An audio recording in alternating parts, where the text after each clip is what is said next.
Креатинді күн сайын қабылдасаң не болады? Бірінші күн басталу ауыр, дәмі бор аралас су сияқты. Айнаға қарайсың, ештеңе өзгермеген. Өзіңді алданғандай сезінесің. Оның мәні бар ма өзі деп ойланасың. Бірақ креатинді ішуді жалғастырасың.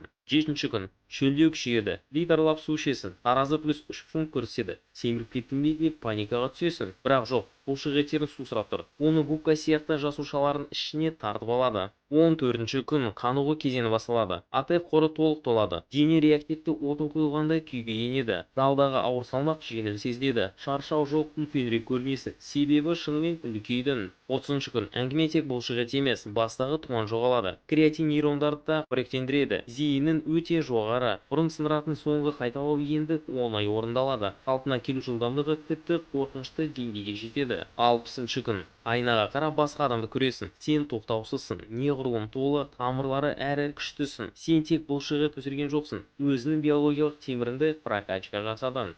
Егер ролик ұнаса лайк басып парақшаға тіркеліңіз.